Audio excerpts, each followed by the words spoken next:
Olá, rubro-negros pelo mundo, eu sou Cicero Andrade, eu sou flamenguista em Portugal. E no vídeo de hoje, desafio a primeira vitória na Arena Pantanal.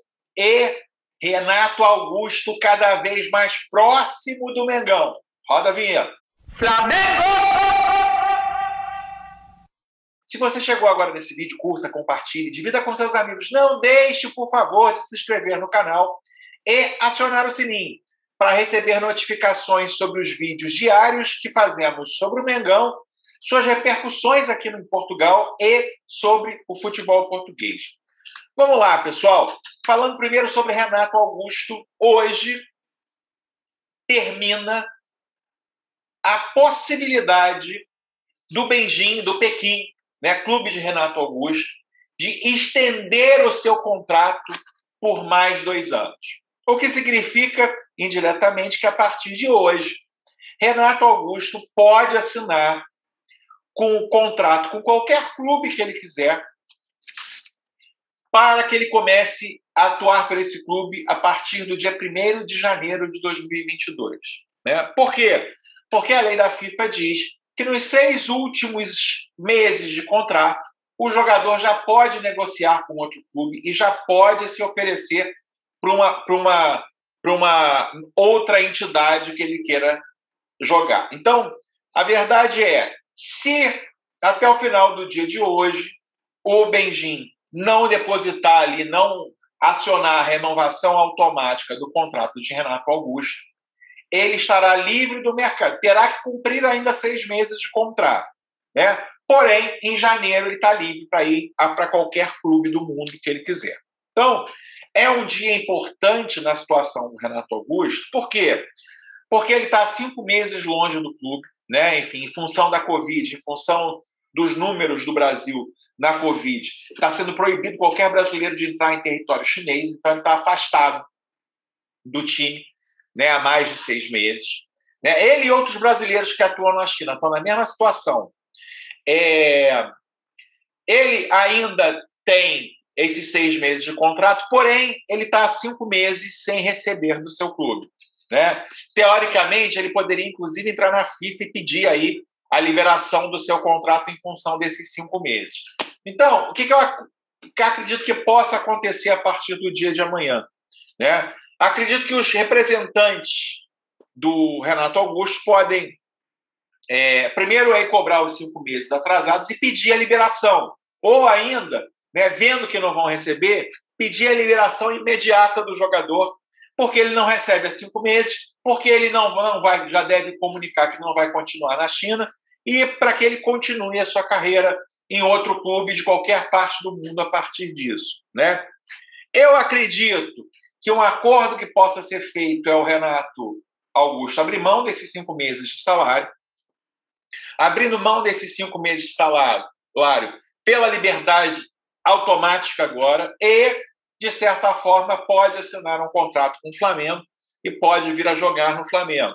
Né? Talvez o Renato queira algumas luvas em relação a esses 5 meses que ele abre mão lá.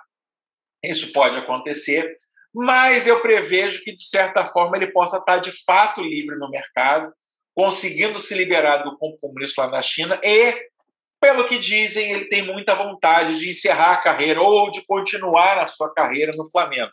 Então, eu, na minha modesta opinião, eu acho que poderia ser uma excelente contratação para o Mengão. Acho que poderia ser um golaço, né, para o Mengão estar contratando aí esse jogador. Outra notícia, pessoal, antes de falar do jogo contra o Cuiabá, né, Rogério Ceni promove técnico do Júnior, o auxiliar do Júnior para ser o auxiliar.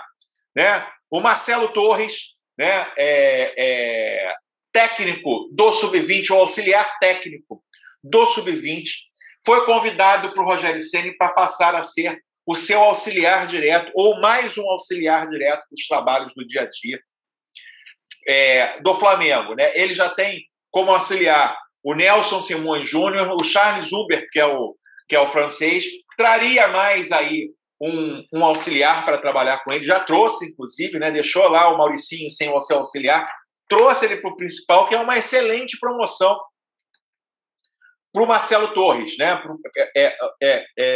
Para o Mário Torres ou Marcelo Torres, enfim, não lembro direito. E que pode voltar a um erro que o Flamengo cometeu, corrigir um erro que o Flamengo cometeu lá na vinda de Jorge Jesus, né? Tinha o Fera, que era da comissão técnica permanente do Flamengo, né? O Jorge Jesus pediu para que se dispensasse todo mundo, para que não tivesse nenhum auxiliar, né? O Flamengo cedeu, né? E aí todo o trabalho feito pelo Jorge Jesus foi embora com ele, não tinha quem desse continuidade aqui, né? Enfim, ter um auxiliar do Flamengo na comissão pode ser a possibilidade de se guardar um histórico aí do que foi feito para o Rogério Ceni, né? Da continuidade do trabalho. Numa saída do Rogério Ceni, teoricamente, pelo menos provisoriamente, pode continuar o auxiliar para que possa ficar alguns jogos até a contratação de um novo técnico, para não ficar essa correria de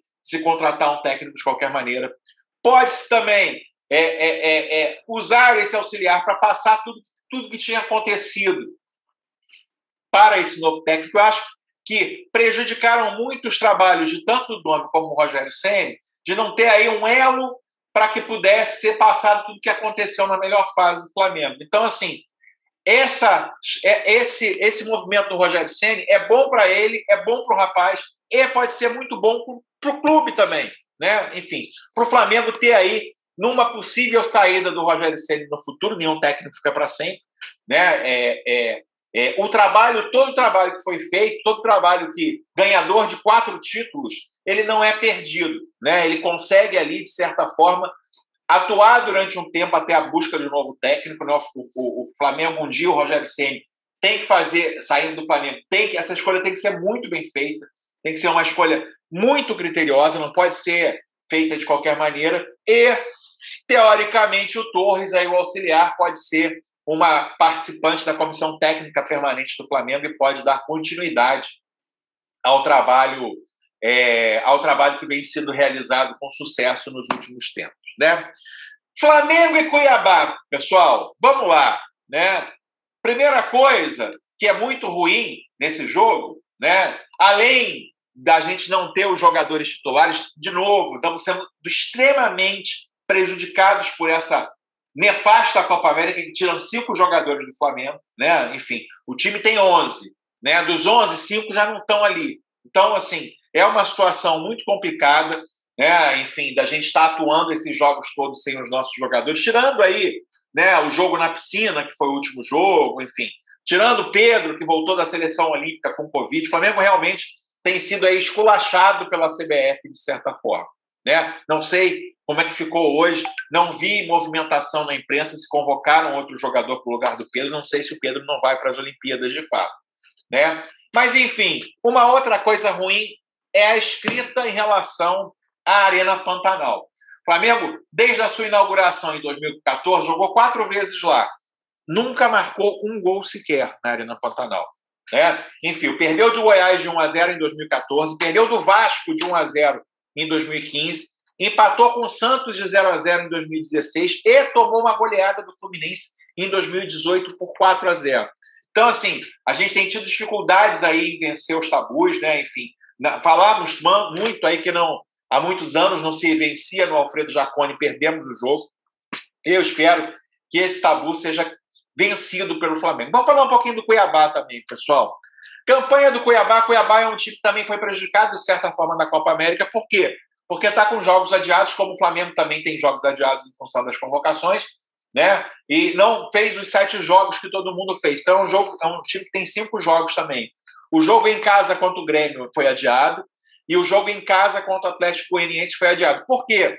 Porque aconteceram 5 jogos da Copa América na Arena Cuiabá no período que o Cuiabá teria esses jogos. Então, o Cuiabá não teve a oportunidade de usar o seu estádio e acabou adiando os seus jogos. Campanha do Cuiabá, né? Estreou em casa, empatando de 2-2 com o Juventude.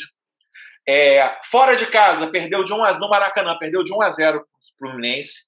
Fora de casa, empatou de 0-0 com o América Mineiro, lá em Minas Gerais. No Morumbi, empatou de 2-2 com o São Paulo. E 0-0 com o Sport fora de casa também. 4 jogos fora de casa. Uma derrota 3 empates e em casa 1 empate. Então, assim, não é essa Maria Mole, não, o Cuiabá, viu? O Cuiabá tem feito aí bons jogos, boa campanha, é um time muito defensivo, né? E tem conseguido aí arrancar empates heróicos fora de casa, né? Uma campanha que não é Cuiabá, teoricamente, vem da segunda divisão e a maior possibilidade do Cuiabá o maior sonho é se manter na primeira divisão, já que é a primeira vez que ele está na primeira divisão. Então, assim, não tomou nenhuma goleada de ninguém, né? Assim, não foi. A única derrota do Cuiabá foi de 1-0 para o Fluminense, né? E o resto, todos empates, na sua maioria, fora de casa. Então, assim, quem está pensando que é um jogo facinho, que é um jogo que o Flamengo vai ganhar com muita facilidade, tomara que seja. Né? A minha torcida é para que o Flamengo ganhe com toda a facilidade. Porém, não é essa Maria Mole toda que se espera, não. Não é um jogo fácil para o Flamengo. Né? É um time muito bem postado defensivamente, que o Flamengo vai ter dificuldade de ganhar o jogo. Para mim, 1-0 estaria muito bom. O Flamengo merece os 3 pontos. Ainda não desceu na minha garganta aquele campo, aquela piscina que o Flamengo jogou. Né? Enfim, foi mais uma vez muito prejudicado ali. E acho que poderia... o Flamengo poderia e deveria ter sorte melhor, porque já no domingo tem um clássico contra o Fluminense. O Fluminense acabou de tomar uma enfiada de 4-1 do Atlético Paranaense em Volta Redonda, porém tem um dia a mais de descanso. Né? O Fluminense joga quarta, o Flamengo joga quinta, então é um dia de descanso a mais uma vantagem para o Fluminense contra o Flamengo. E tirando que o Fluminense tem um time completo, teoricamente, né? Não tem jogadores servindo a seleção na Copa América. Já o Flamengo tem 5 jogadores. Né? Relacionados para o jogo: Bruno Henrique, Bruno Viana, Diego, Felipe Luiz, Gabriel Batista, Gustavo Henrique, Hugo Moura, João Gomes, Léo Pereira, Matheus Cunha, Mateuzinho, Max, Michael, Muniz, Pedro, Rodrigo Caio, René, Rodinei, Ryan Luca, Thiago Maia, Vitinho, Everton e William Arão. Né? Enfim, quase todos os jogadores que estão disponíveis, né? Menos os 5 jogadores estão relacionados, e menos o Diego Alves também, que por precaução, por ter jogado 8 jogos seguidos, vai ser como foi o Rodrigo Caio no jogo passado, vai ser poupado. Né? Enfim. Então, estamos aí sem 6 jogadores à disposição. E, durante a semana, foi dito que, em função dos testes da fisiologia, outros 3 jogadores poderiam, de fato, aí, se continuar nessa sequência, poderiam se machucar. Que é o Diego, o William Arão e o Mateuzinho. Então, não sei exatamente como o Rogério Ceni vai lidar com isso, se vai ouvir o departamento de fisiologia, então, pode ser que esses 3 jogadores não sejam escalados como titular também. Né? Enfim, o time titular, sem contar essa notícia do departamento de fisiologia, deve ser Gabriel Batista, Mateuzinho, Arão, Rodrigo Caio e Felipe Luiz. Diego, João Gomes, Michael e Vitinho. Bruno Henrique e Pedro. O mesmo time que atuou contra o Juventude, que iniciou contra o Juventude, trocando aí, né, o Gustavo Henrique, o Rodrigo Caio pelo Gustavo Henrique e trocando o Gabriel Batista pelo Diego Alves, né, ele entrando no lugar. Né? Porém, se de fato forem poupados esses jogadores, teremos os seguintes times: Gabriel Batista, Rodinei, Gustavo Henrique, Rodrigo Caio e Felipe Luiz, Hugo Moura, João Gomes, Michael e Vitinho, Bruno Henrique e Pedro. Pode ser o time também do Flamengo, não contando com o Diego, não contando com o Ilharão e não contando com o Mateuzinho. Né? O Flamengo ainda pode jogar ainda, teoricamente, se quiser dar uma descansada nos jogadores, com um time mais reserva ainda. Né? Matheus Cunha, de repente, os goleiros, o Flamengo está numa situação assim. O Gabriel Batista nem o Hugo inspiram mais confiança da torcida e da comissão técnica. Por que não, então, tentar o terceiro goleiro, Matheus Cunha? Né? Botar ele numa prova de fogo e ver se ele consegue render aí. Se o Flamengo é um dos outros grandes problemas do Flamengo, é que não existe um bom substituto para o Diego Alves. Então, assim, dá uma chance para o Matheus Cunha, será que não seria uma boa? Rodinei, Gustavo Henrique, Rodrigo Caio, esse tem que jogar porque não jogou o jogo passado, e René, eu pouparia, de repente, Felipe Luiz também. Hugo Moura, João Gomes, Michael e Vitinho. Ele ainda pode tentar um dos garotos. Por exemplo, Vitinho vem jogando todos os jogos. Né? O que ele pode fazer também é colocar o Hugo Moura, colocar o João Gomes, né? O Thiago Maia ele não pode usar desde o início, mas ele pode usar em algum momento da partida, né? E de repente jogar o Diego para frente, né? Enfim, o ataque é Bruno Henrique e Pedro, ou ele pode fazer o seguinte também: ele bota Muniz e Pedro com Ryan Lucas na reserva e coloca o Bruno Henrique para jogar na esquerda, né? Enfim, tira o Michael ou tira o Vitinho que tem jogado muito, de repente, né? E coloca aí o Bruno Henrique e o Michael como alas, para que, teoricamente, coloca lá Pedro e Rodrigo Muniz na frente, né? Então, assim, existe, apesar de parecer que é muito óbvio o time, né? Tem coisas que não são obviedades. Lembrando que o Flamengo tem um clássico no domingo em São Paulo contra o Fluminense, né? Quinta-feira à noite é o jogo, tem sexta para recuperação, sábado ainda é recuperação e joga no domingo, né? Assim, um período muito curto, né? O que eu faria, né, nessas opções, né? O que eu faria? Acho que o jogo mais difícil, apesar de eu ter comentado com vocês aqui que não é nada fácil estar enfrentando o Cuiabá, né? O que eu faria, né?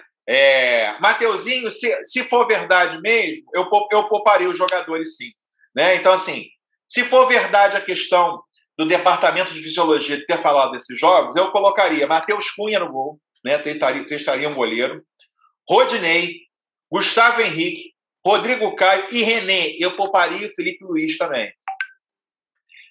Se o Diego tiver que ser poupado, Hugo Moura, João Gomes, Michael e Vitinho, né? Iria aí, já que não tem o departamento de fisiologia, não colocou, não botou, colocaria esses dois. Na frente eu mandaria Bruno Henrique e Pedro, né? Enfim, então eu pouparia de fato os jogadores que estão com risco de contusão, né? Pouparia, além desses, o Felipe Luiz, né? O Bruno Henrique eu pensaria em tirar no segundo tempo, né? E tentar uma outra composição. Por quê? Para que a gente vá contra o Fluminense completo. Ah, mas aí vai tirar os jogadores. Os jogadores, teoricamente, esses jogadores estão no banco. Então, assim, num caso de emergência, eu colocaria eles em campo. Colocaria o Felipe Luiz em campo, colocaria o Diego em campo, colocaria o Arão em campo, se fosse necessário. Então, assim, eu pegaria esse jogo, apesar da dificuldade desse jogo, eu pouparia, sim, os jogadores para que a gente possa ter uma sequência muito difícil com Fluminense e Atlético Mineiro, né? Enfim, o Flamengo já está aí sem 5 jogadores, né? Sem 6 jogadores com o Diego Alves. Botar um pouco mais de reserva e tentar a sorte contra o Cuiabá. Virou o primeiro tempo perdendo, está perdendo do Cuiabá, ou está empatando, não sai gol, bota todos os titulares de uma vez que eu tirei e bota o time para jogar para frente aí para tentar o resultado. É isso que eu faria, na minha humilde opinião. E você, meu amigo, você que está assistindo esse vídeo aqui, que time você colocaria hoje para enfrentar o Cuiabá, né, com esse desafio aí da gente vencer mais um tabu na Arena Pantanal, ou vencer o tabu da Arena Pantanal? Coloca aqui para mim nos comentários que time você botaria para jogar, né? Me diga aí se você gostou da promoção que o Rogério Ceni acabou de efetuar, trazendo aí o técnico da base, o auxiliar da base para trabalhar com ele, de novo, dizendo que pode ser uma continuidade. E Renato Augusto, né? Mais perto do Mengão, você traria Renato Augusto para reforçar o Mengão? Coloca aqui nos comentários. Quem sabe, quem me conhece, sabe que eu tento responder a todos os comentários. Não deixe também de se inscrever. Se você gostou do vídeo, obviamente, dá o like aqui. Esse like sempre dá uma força, dá uma moral pra gente. Não se esqueça de se inscrever no canal e ficar ligado aqui, acionar o sininho para receber todas as notificações sobre todos os vídeos que fazemos sobre o Mengão. Tá ok? Vejo você no próximo vídeo. Aquele abraço. Tchau, tchau.